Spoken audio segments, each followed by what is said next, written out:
Hola a todos, hoy volvemos a los vídeos sobre resolución de ejercicios y en concreto hoy vamos a resolver el examen de selectividad de Matemáticas de Sociales de Castilla y León, de la primera convocatoria de este año, de 2023. Entonces, para los próximos vídeos os traeré la resolución del examen de Matemáticas 2 y de Física, de Castilla y León también. Entonces vamos con el primer ejercicio que nos dice que compramos 3 entradas para 3 actividades, una para el teatro, otra para un partido de baloncesto y otra para un concierto, y tras descontarnos el 10% del precio total, hemos pagado 117 euros por todas las entradas. Sabiendo que el precio de la entrada al concierto es el doble que el precio de la entrada al teatro y que la entrada al concierto es 20 euros más cara que la entrada del partido de baloncesto, determinar el precio de la entrada a cada actividad. Muy bien, pues como tenemos 3 actividades, tendremos que definir 3 incógnitas, ¿no? Que las vamos a llamar X y Z. La X será el precio de la entrada del teatro, la Y será el precio de la entrada de baloncesto y la Z será el precio de la entrada del concierto. Muy bien. ¿Cuál es el precio total de las entradas? X más Y más Z. Vale, pero nos dicen que tras descontarnos el 10% del precio total, hemos pagado 117 euros. Luego yo al precio total, que es X más Y más Z, le tengo que restar el 10% del precio total, es decir, el 10% de X más Y más Z, o lo que es lo mismo. Yo lo que hago es X más Y más Z menos el 0,1 de X más Y más Z. ¿Vale? Si de aquí sacamos factor común a X más Y más Z, pues nos quedaría X más Y más Z por 1 menos 0,1, que eso es 0,9. Y 117 entre 0,9 nos daría 130. Es decir, X más Y más Z es igual a 130. Después, ¿qué más sabemos? Pues sabemos que el precio de la entrada al concierto es el doble que el precio de la entrada al teatro. Entrada al concierto Z, entrada al teatro X, el precio de la entrada al concierto el doble que el precio de la entrada al teatro, y que la entrada al concierto es 20 euros más cara que la entrada al partido de baloncesto, es decir, entrada al concierto es la entrada del partido de baloncesto más 20 euros. De estas dos ecuaciones, ¿qué podemos ver? Pues que Y es igual a 2X menos 20. Por lo tanto, si yo ahora tengo en cuenta esta ecuación, la ecuación del precio total sin descuento, y teniendo en cuenta la relación entre z y x e y x, pues que vemos que nos quedaría que x más 2x menos 20 más 2x es igual a 130, o lo que es lo mismo, que 5x es igual a 150, y por lo tanto la x valdría 30, la y sería simplemente 2 por x, es decir, 2 por 30, que es 60, menos 20, 40, y la z es 2 por x, que sería simplemente 60. Muy bien, pues con esto ya tenemos resuelto el primer ejercicio del examen. El segundo ejercicio es de matrices y nos dicen que se consideran las matrices A, que es una 2 por 3, y la matriz B, que es una 3 por 2, y la matriz C, que es una 2 por 2, y nos dicen hallar los valores de A y B para que se cumpla que A por B es igual a C, y luego nos dicen que para A igual a 2 y B igual a 4 resolver la ecuación matricial X igual a por B más 3 por C. Vale, pues nada, empezamos por el primer apartado, ¿no? Tenemos que hacer que A por B sea igual a C. Tomamos A, tomamos B y las multiplicamos. Entonces, ya sabéis que para multiplicar dos matrices tenemos que multiplicar una fila por columna y sumar los términos que nos vayan dando, ¿no? Entonces aquí tendríamos 2 por 1 que es 2, A por 4 que es 4A y 0 por 1 que es 0, ¿no? Entonces, si vamos haciendo eso con el resto de términos, pues obtenemos esta matriz 2 por 2. ¿Por qué 2 por 2? Porque esta es una 2 por 3 y la matriz B es una 3 por 2, por lo tanto nos tiene que dar que el producto de las dos matrices A por B es una 2 por 2. Entonces obtenemos esta matriz de aquí, 2 más 4A, 2B más 2A, 3 más A, menos B más 2 más 3A, y esto tiene que ser igual a la matriz C, que es menos 2, 2, 2 menos 3. Entonces, de aquí sacamos 4 ecuaciones, ¿no? Que son las siguientes. 2 más 4A tiene que ser igual a menos 2, 2B más 2A tiene que ser igual a 2, 3 más A tiene que ser igual a 2, y menos B más 2 más 3A tiene que ser igual a menos 3. Entonces, de estas 4 ecuaciones podemos sacar A y B muy fácilmente, ¿no? Por ejemplo, de aquí yo puedo sacar lo que vale A, ¿no? Porque A sería simplemente 2 menos 3, que es menos 1. Y luego, por ejemplo, pues de aquí, sustituyendo menos 1, ¿qué tendríamos? Tendríamos 2B menos 2 sería igual a 2. Es decir, 2B sería igual a 4, luego B tiene que ser igual a 2. Y esos son los resultados, ¿no? A igual a menos 1, B igual a 2. Podemos comprobar que son correctos introduciendo esos resultados en las otras dos ecuaciones que no hemos utilizado. Por ejemplo, si yo aquí meto A igual a menos 1, pues me quedaría 2 menos 4, que es menos 2. Y aquí sustituiría B igual a 2, pues entonces tendría menos 2 más 2 que es 0 y 3 por menos 1 que es menos 3. Luego, como vemos, las 4 ecuaciones se cumplen si A es igual a menos 1 y B es igual a 2. El siguiente apartado nos dice que para A igual a 2 y B igual a 4 tenemos que resolver la ecuación matricial X igual a A por B más 3 por C.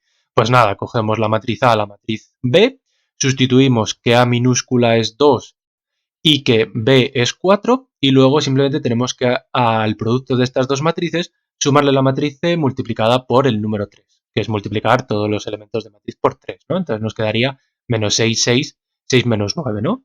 Entonces, haciendo el producto de estas dos matrices y sumándole esta matriz, nos quedaría la matriz 4, 18, 11 menos 5. Que lo podríamos hacer directamente de aquí, ¿no? O sea, yo podría coger el producto A por B que lo tengo aquí y sustituir A minúscula por 2 y B por 4 y luego a este término de aquí le restaría 6, a este término de aquí le sumaría 6, a este término de aquí también le sumaría 6 y a este le restaría 9, ¿no? Entonces podemos comprobarlo. Por ejemplo, a ver, 2 más 4 por 2 que es 8, ¿no? Entonces, aquí tendríamos 2 más 8 que son 10, 10 menos 6, 4. Aquí tendría 2 por 4, 8 más 4, 12, 12 más 6, 18. Ahí lo tenemos. 3 más 2, 5 y 5 más 6 sería 11. Y luego tendría menos 4 más 2, que es menos 2, menos 2 más 6, que es 4, y 4 menos 9 es menos 5. Muy bien, pues este ejercicio de matrices facilito. Vamos ahora con la parte de análisis. Entonces, en el primer problema de análisis nos dicen que tras una etapa de 6 horas, un ciclista publica los datos sobre la potencia desarrollada en función del tiempo. Para la segunda parte de la etapa, dicha potencia en vatios viene dada por la función f de t, que es válida cuando t está entre 3 y 6, ¿no? Entre la tercera y la sexta hora. Entonces nos preguntan qué potencia alcanzó en el momento de iniciar la segunda parte de la etapa, en qué intervalo de esa segunda parte alcanzó una potencia inferior a 272 vatios. Y luego nos preguntan que al cabo de cuántas horas alcanzó la máxima potencia y que cuál es esa potencia máxima. Muy bien, pues ¿qué potencia alcanzó al iniciar la segunda etapa? Pues la segunda etapa se inicia cuando t es igual a 3, ¿no? Aquí nos lo dicen bien claro. Por lo tanto, la potencia desarrollada al principio de la segunda etapa será simplemente f de 3. Sustituís aquí el 3 y nos daría que la potencia son 200 vatios. Ahora, en la siguiente pregunta nos dicen en qué intervalo de esa segunda parte alcanzó una potencia inferior a 272 vatios. Pues lo que tenemos que conseguir es que f de t sea menor que 272. Es decir, que menos 32t cuadrado más 352t menos 568 sea menor que 272. Esto es lo mismo que decir que menos 32t cuadrado más 352t menos 840 es menor que 0. Y de aquí lo que podemos hacer es, por ejemplo, dividir todo entre 32 y nos quedaría la inecuación menos t cuadrado más 11t menos 26,25 menor que 0. Entonces nada, aquí aplicamos la formulita de segundo grado, de manera que nosotros tenemos que obtener que t es menor que menos 11 más menos 11 al cuadrado menos 4 por 26,25 dividido menos 2. Esta raíz cuadrada nos daría 4, entonces tendríamos menos 11 más menos 4 dividido menos 2 y de aquí tenemos dos soluciones posibles, ¿no? Una de ellas nos da t menor que 7,5 y otra nos da t menor que 3,5. Claro, de estas dos soluciones, evidentemente t menor que 7,5 no nos vale, porque a las 7,5 horas ya se había terminado la etapa. Por lo tanto, la única solución que es válida es t menor que 3,5. Por lo tanto, el intervalo en el que alcanzó una potencia inferior a 272 vatios, como la segunda etapa empieza a las 3 horas, pues ese intervalo será entre 3 y 3,5 horas. Ahí es cuando alcanzó una potencia inferior a 272 vatios. Muy bien, vamos ahora con la segunda pregunta que nos dicen que al cabo de cuántas horas alcanzó la máxima potencia y que cuál es esa potencia máxima. Muy bien, pues nosotros sabemos que un máximo es un extremo relativo de una función y eso implica que la derivada de la función evaluada en ese punto tiene que ser 0, ¿no? Entonces vamos a ver en qué punto se haría 0 la derivada de la potencia. Entonces para eso cogeríamos la formulita y derivaríamos y nos daría menos 64t más 352. Esto lo igualamos a 0 y de aquí despejamos t. Y t nos daría 5,5 horas. Ahora la pregunta es, ¿5,5 horas implica un máximo? Pues eso lo podemos comprobar muy fácilmente, ¿no? Si la derivada a la izquierda de 5,5 es positiva y la derivada a la derecha de 5,5 es negativa, entonces será un máximo. Muy bien, pues por ejemplo, si yo cojo f' de 4, eso me daría 96, que es mayor que 0. Y si cojo f' de 6, eso me daría 32, que es menor que 0. Por lo tanto, está claro que t igual a 5,5 es un máximo. Por lo tanto, a las 5,5 horas alcanzó la potencia máxima y dicha potencia máxima simplemente sería f de 5,5, que son 400 vatios. Vamos ahora con el cuarto problema, que nos dice que consideremos la función f de x cuadrado si x es menor o igual que 1 y 1 dividido 2x menos 1 si x es mayor que 1. Entonces nos piden estudiar la continuidad de f de x en todo su dominio y calcular si los tiene los puntos de discontinuidad. Muy bien.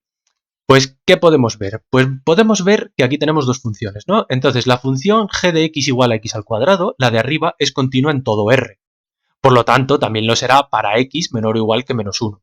Ahora, la función h de x, que es la de abajo, la de 1 dividido 2x menos 1, tendría una indeterminación en x igual a un medio, ¿verdad? Porque si yo pongo aquí un medio, me quedaría 2 por un medio. Eso sería 1, 1 menos 1, 0, ¿no? Entonces obtendríamos un 1 partido por 0. Pero ¿qué sucede? Que como esta función solo es válida cuando x es mayor que 1, por lo tanto, el punto un medio no nos crea conflicto, lo que significa que esta función, la 1 dividido 2x menos 1, será continua para todo x mayor que 1. Muy bien, entonces ya sabemos que tanto x al cuadrado como 1 dividido 2x menos 1 son continuas en los intervalos que están definidas. Lo único que nos falta ver es si el punto x igual a 1 es un punto de discontinuidad, ¿no? Porque aquí es donde se junta una función con la otra. Entonces, para eso simplemente tenemos que hacer tres cosas, que es evaluar la función en x igual a 1 y hacer los límites laterales. Muy bien, la función en x igual a 1, ¿quién es? Pues 1 al cuadrado, ¿no? Que es 1. Ahora, el límite por la izquierda, pues ¿qué función es válida en el 1 por la izquierda? Pues x al cuadrado, ¿no? Si hacemos este límite nos vuelve a dar 1. Y la función válida cuando nos acercamos a 1 por la derecha, pues es el cociente, ¿no? 1 dividido 2x menos 1. Si yo sustituyo aquí 1, pues tendría 1 dividido 2 menos 1, que es 1, ¿no? O sea, 1 entre 1, que es 1. Por lo tanto, estas tres cosas son iguales, lo que significa que la función es continua en x igual a 1. Y como tanto x cuadrado como 1 dividido 2x menos 1 son continuas en las regiones en las que están definidas, llegamos a la conclusión de que la función f de x es continua en todo R y que por lo tanto no presenta ninguna discontinuidad.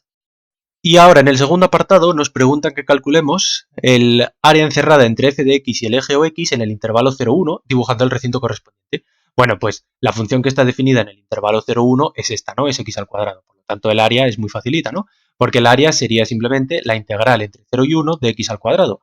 La integral de x al cuadrado es x al cubo partido por 3. Evaluando entre 0 y 1, pues nos quedaría un tercio, ¿no? Un tercio unidades cuadradas, es decir, 0,333333 unidades cuadradas. Y ahora, ¿el recinto de integración cuál sería? Pues sería este, ¿no? Tenemos aquí la función x al cuadrado definida para x menor o igual que 1 y la función 1 dividido 2x menos 1 válida para x mayor que 1. Nos piden la integral entre 0 y 1, por lo tanto el recinto de integración pues es esta zona que tenemos aquí, esta zona azul. Muy bien, vamos ahora con los ejercicios de estadística y probabilidad. Entonces, en el primero nos dicen que el precio del litro de gasolina en una provincia sigue una distribución normal con media desconocida muy desviación típica 0,05 euros. Un día cualquiera se toma una muestra de 10 estaciones de servicio elegidas al azar, registrando los siguientes precios del litro de gasolina en euros, ¿no? Entonces aquí tenemos 10 precios. Entonces nos dicen, con esta muestra determinar un intervalo de confianza del 95% para la media poblacional en euros del precio del litro de gasolina en esa provincia. Muy bien, pues ¿cuál es el intervalo de confianza? Pues el intervalo de confianza sabemos que se calcula como x barra, ¿no? Que es la media, menos z alfa medios por la desviación típica dividido la raíz cuadrada de la muestra que hemos tomado, ¿no? Uno con el signo menos y otro con el signo más. Vale, z alfa medios es el número, ¿vale? Cuya probabilidad es 1 menos alfa medios. Y donde este término alfa se calcula de la siguiente manera. Se tiene que cumplir que 1 menos alfa es igual a la confianza que nosotros queremos obtener, ¿no? Por lo tanto, ¿qué podemos ver? Pues podemos ver que 1 menos alfa tiene que ser igual a la confianza, ¿no? 95%. Es decir, alfa tiene que ser igual a 0,05. Lo que significa que la probabilidad del número z alfa medios tiene que ser igual a 1 menos alfa medios. Es decir, 1 menos 0,025, que es 0,975. Entonces, para saber el número cuya probabilidad es 0,975, solamente nos tendríamos que ir a la tabla de la distribución normal que nos dan en el examen de selectividad y encontraríamos que el numerito asociado a este 0,975 es el 1,96. Por lo tanto, ahora lo único que nos falta por calcular es x barra, porque ya tendríamos z alfa medios, tenemos sigma, que nos dicen que es 0,05, y tenemos n, que nos dicen que son 10 estaciones, ¿no? Lo único que nos queda calcular es x barra, pero x barra simplemente será la media de todos los precios, ¿no? De los 10 precios. Por lo tanto, sumamos todos los precios, dividimos entre 10 y eso nos da que el precio medio es 1,674. Por lo tanto, el intervalo de confianza es hacer estas dos cuentas que tenemos aquí y nos da que el intervalo de confianza es 1,643 y 1,705, ¿no? Ese es el intervalo de confianza. Entre esos dos valores está el precio de la gasolina. Muy bien, en el segundo apartado nos decían que cuál debería ser el tamaño de la muestra para que el error fuese de 0,02 euros si la confianza es del 99%. Entonces, nada, de aquí la fórmula del error para la media es esta que tenemos aquí. Entonces, yo despejo n y n me quedaría que es z alfa medios por sigma dividido el error elevado al cuadrado. Lo único que necesitamos calcular es el z alfa medios asociado al 99% de confianza. Entonces hacemos los mismos pasos, ¿no? 1 menos alfa tiene que ser 0,99, alfa es 0,01, entonces la probabilidad asociada a z alfa medios es 1 menos 0,005, que es 0,995, y si volvéis a ir a la tabla de la distribución normal, encontraríamos que el número asociado a esta probabilidad es 2,57. Por lo tanto, sustituyendo en esta fórmula, nos quedaría que la muestra debería ser 2,57 por 0,05 dividido 0,02 al cuadrado, y eso nos da 41,28. Como nos hemos pasado de 41, significa que al menos necesitamos 42 gasolineras para obtener una confianza del 99% y un error de 0,02 euros. Muy bien, vamos con el siguiente ejercicio de estadística y probabilidad, en el que nos dicen que en el pasado Mundial de Fútbol el 78% de los penaltis fueron lanzados por un jugador diestro, mientras que el resto fueron lanzados por un zurdo. Además, se marcó el 82% de los penaltis lanzados por diestros y el 88% de los penaltis lanzados por zurdos. Si se elige al azar un jugador para lanzar un penalti, ¿qué probabilidad hay de que marque gol? Y si al lanzar el penalti no se marcó gol, ¿cuál es la probabilidad de que el jugador fuese zurdo? Muy bien, pues para este ejercicio simplemente nos tenemos que hacer un diagrama de árbol. Entonces ponemos pues jugador diestro, jugador zurdo, probabilidad de que marque y probabilidad de que no marque. Entonces probabilidad de que un jugador tirase un penalti y fuese diestro, 0,78. Probabilidad de que fuese zurdo, 0,22. Probabilidad de que fuese diestro y marcase, 0,82. De que no marcase, pues lo que falta, ¿no? 0,18. Probabilidad de que fuese zurdo y marcase, 0,88. Probabilidad de que no marcase, 0,12. Muy bien, de aquí nos preguntan cuál es la probabilidad de que al elegir un jugador al azar se marque gol. Pues la probabilidad de marcar gol es la probabilidad de ser diestro y marcar más la probabilidad de ser zurdo y marcar. Como son sucesos dependientes, la probabilidad de ser diestro y marcar es lo mismo que la probabilidad de ser diestro por la probabilidad de marcar si has sido diestro, más la probabilidad de ser zurdo por la probabilidad de marcar siendo zurdo. Por lo tanto, simplemente tenemos que coger los numeritos, ¿no? Probabilidad de ser diestro, 0,78. Probabilidad de marcar siendo diestro, 0,82. Más probabilidad de ser zurdo, 0,22. Probabilidad de marcar siendo zurdo, 0,88. Hacemos esta cuenta y nos sale 0,8332, es decir, una probabilidad del 83,32% de marcar gol. Ahora nos preguntan que si al lanzar el penalti no se marcó gol, ¿cuál es la probabilidad de que el jugador que lanzó el penalti sea zurdo? Pues ¿cuál es la probabilidad de no marcar gol? Pues 1 menos la probabilidad de marcar, ¿no? Pues será 1 menos 0,8332 y eso nos sale 0,1668. Y ahora, ¿cuál es la probabilidad de que el jugador que no ha marcado gol sea zurdo? Pues esto es simplemente aplicar el teorema de Bayes, ¿no? Entonces, la probabilidad de ser zurdo y no haber marcado gol es la probabilidad de ser zurdo por la probabilidad de no marcar siendo zurdo dividido la probabilidad de no marcar gol, ¿no? Entonces, la probabilidad de ser zurdo, 0,22. La probabilidad de no marcar siendo zurdo, 0,12. La probabilidad de no marcar en general, 0,1668. Hacemos esta cuenta y nos sale 0,1583, es decir, una probabilidad del 15,83%. Muy bien, vamos ahora con las cuestiones. Entonces, en la primera cuestión nos decían que, dado el sistema x más y más z igual a 0, x menos y menos z igual a 0, 3x menos 3y menos 3z igual a 0, justificar que es un sistema compatible e indeterminado. Pues esto lo podemos justificar de dos maneras, ¿no? La primera sería que esta ecuación, la tercera ecuación, es igual que la segunda, solo que multiplicada por 3. Luego, en realidad, la tercera ecuación no nos está aportando ninguna información extra al sistema, por lo que nuestro sistema en realidad estaría formado por las dos primeras ecuaciones, lo que significa que tenemos un sistema de dos ecuaciones con tres incógnitas. Ahora bien, como los términos independientes son cero, entonces sabemos que va a existir una solución segura, que es la trivial, ¿no? X igual a Y igual a Z. Por lo tanto, ya sabemos que el sistema tiene que ser compatible seguro. Ahora, ¿qué pasa? Que como tenemos dos ecuaciones y tres incógnitas, eso significa que dos de las incógnitas tendrán que depender de un parámetro que puede tomar infinitos valores numéricos. Por lo tanto, por ello el sistema es indeterminado. Ahora bien, este mismo análisis lo podemos hacer a través de los rangos de la matriz de coeficientes y de la matriz aumentada. Entonces, ¿la matriz de coeficientes cuál sería? Pues los coeficientes asociados a las incógnitas en cada una de las ecuaciones, ¿no? Tenemos 1, 1, 1, 1 menos 1 menos 1, 3 menos 3 menos 3. Entonces, ya sabemos que el determinante de esta matriz sería 0 porque la tercera fila es igual que la segunda, solo que multiplicada por 3. Ahora bien, Si yo tomo una submatriz 2 por 2, como por ejemplo esta, la 1, 1, 1 menos 1, y yo calculo su determinante, obtendría que el determinante sería menos 1 menos 1, que es menos 2, y es distinto de 0. Por lo tanto, ya sabemos que el rango de esta matriz, de la matriz de coeficientes, seguro es 2. Ahora, con la matriz aumentada sucede exactamente lo mismo. ¿Por qué? Porque la matriz aumentada sería incluir los términos independientes, pero como son todos 0, eso implicaría que el determinante de la matriz aumentada 3 por 3 también sería 0. Por lo tanto, la única posibilidad que nos queda es que la matriz aumentada también tenga rango 2.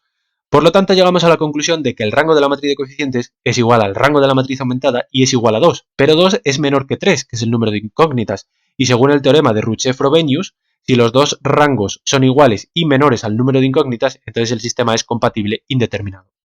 En la segunda cuestión nos pedían el dominio de definición de la función f de x igual a la raíz cuadrada de x cuadrado menos 1. Muy bien, pues sabemos que esta función solamente será válida en los números reales si lo que está dentro de la raíz cuadrada es mayor o igual que 0, es decir, si x al cuadrado menos 1 es mayor o igual que 0, o lo que es lo mismo, si x más 1 por x menos 1 es mayor o igual que 0. Luego necesitamos tres cosas, bien que los dos polinomios sean positivos, bien que los dos polinomios sean negativos, o bien que uno de ellos sea 0. Vale, pues veamos cada posibilidad. Voy a considerar que los dos polinomios son positivos. Entonces, x más 1 tiene que ser mayor que 0 y x menos 1 tiene que ser mayor que 0. De aquí obtenemos que x tiene que ser mayor que menos 1 y x tiene que ser mayor que 1. Ahora, ¿qué sucede? Que la condición x mayor que menos 1 no valdría para conseguir que x menos 1 fuese mayor que 0. ¿Por qué? Porque tomemos un número mayor que el menos 1, por ejemplo, el 0. Si yo aquí pongo 0, obtendría 0 menos 1 es menos 1 y menos 1 es menor que 0. Por lo tanto, esta condición, la de x mayor que menos 1, no nos vale para conseguir que este polinomio sea mayor que 0. Sin embargo, la segunda condición, la condición x mayor que 1, sí que nos vale para que ambos polinomios sean mayores que 0, ¿no? Porque aquí yo, por ejemplo, un número mayor que el 1, pues el 2, ¿no? 2 más 1 es 3, que es mayor que 0, y 2 menos 1 es 1, que es mayor que 0. Por lo tanto, la condición x mayor que 1 sí que nos vale. Veamos ahora la condición de que los dos polinomios sean negativos. Entonces, obtendríamos que x tendría que ser menor que menos 1 y x tendría que ser menor que 1. Ahora, ¿qué sucede aquí? Pues que la condición x menor que 1 no valdría para conseguir que este polinomio fuese menor que 0. Por ejemplo, si yo tomo un número menor que el 1, pues el 0, ¿no? Y yo pongo aquí que 0 más 1, pues 0 más 1 es 1, pero 1 no es menor que 0. Por lo tanto, la condición x menor que 1 no nos vale. Sin embargo, la condición x menor que menos 1 sí que nos vale para que ambos polinomios sean menores que 0. Por ejemplo, si yo tomo el número menos 2, menos 2 más 1 es menos 1, que es menor que 0, y menos 2 menos 1 es menos 3, que es menor que 0. Por lo tanto, la condición x menor que menos 1 sí que nos vale. Y ahora, si a estas dos condiciones añadimos la condición de que este polinomio sea 0 y de que este polinomio sea 0, que eso se da cuando x es igual a menos 1 y cuando x es igual a 1, pues llegamos a la conclusión de que el dominio de definición es x mayor o igual que 1 y x menor o igual que menos 1, ¿vale? Es decir, son todos los números reales excepto los que están comprendidos entre menos 1 y 1. Y finalmente la última cuestión nos pregunta ¿qué probabilidad hay de que coincida algún día de cumpleaños en un grupo de 3 amigas que no son hermanas y considerar años no bisiestos para el cálculo? Muy bien, ¿cómo podemos calcular la probabilidad de coincidencia? Pues la podríamos calcular como 1 menos la probabilidad de no coincidencia. Vale, ¿cómo podemos calcular la probabilidad de no coincidencia? Vale, supongamos que sabemos el cumpleaños de una de las chicas, ¿no? Entonces, una de las otras chicas, otra de las amigas, si no tiene que coincidir su día de cumpleaños con la primera amiga, eso significa que tiene que haber nacido en los otros 364 días del año. Es decir, que la probabilidad de no coincidencia de la segunda amiga es de 364 partido 365. Ahora, ¿qué sucede? Que la tercera amiga no debe cumplir años en los 2 días en los que los cumplen las dos primeras amigas. Es decir, que para la tercera amiga existe una probabilidad de 363 dividido 365 de que no cumpla años en los mismos días que las otras dos amigas. Por lo tanto, la probabilidad de coincidencia será 1 menos el producto de la probabilidad de no coincidencia de la segunda amiga por la probabilidad de no coincidencia de la tercera amiga. Es decir, 1 menos 364 por 363 dividido 365 al cuadrado, ¿no? Entonces esto nos daría 0,0082, es decir, una probabilidad del 0,82%. Y hasta aquí el examen. Si os ha surgido alguna duda, podéis dejarla en los comentarios. Y lo que he dicho al principio del vídeo, los próximos días traeré la resolución del examen de Matemáticas 2 y de Física para la EBAU de Castilla y León. Así que nada, espero que os haya gustado el vídeo y nos vemos en la próxima.